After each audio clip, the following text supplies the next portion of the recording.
What is the most disturbing thing you have ever discovered? 8 months ago I won $2 million on a lotto ticket. I gave my parents $200,000 each and kept the rest for myself. I started to browse the internet for houses that matched my liking. I found one and moved in. Everything was perfect. Some time passed again. My parents just left after visiting once again. It was about 6 p.m. I decided to head out for some dinner. I came home and started to get ready for bed.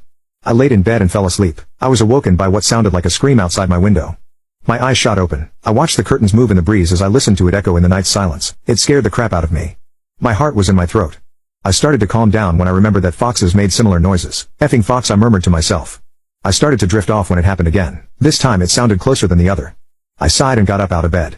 I was still a little on edge, but I pushed through the fear. I peered out the window towards the tall trees. I peered around but to no avail. I looked at the hardwood floor for a second then looked back up. Behind a tree around 100 feet away I saw something move. I gasped and then closed the window.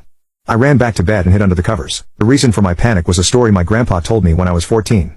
He told me about a creature called a skinwalker. He described it as a large humanoid creature with dark skin and no hair. It can disguise itself as an animal or human and make sounds like a scream or mimic the voice of a loved one or friend to drag you in. The only way it could be stopped was to shoot it with a silver bullet. This idea was running through my mind. I stayed under the covers for about 10 minutes. There have been no screams since then. Over time I started to calm down. I had to use the bathroom, so I got up and walked towards the door. I stopped moving for a second to itch my ankle when I heard a whimper outside. I froze. It sounded like a dog or some other small animal. In my mind, I thought, stop being a wuss. It's probably just a dog or something. Skinwalkers aren't even real, you idiot. I snapped out of my haze and continued to the bathroom. I finished in there and walked out. Before returning to bed I peered towards my front door. Something was blocking the window.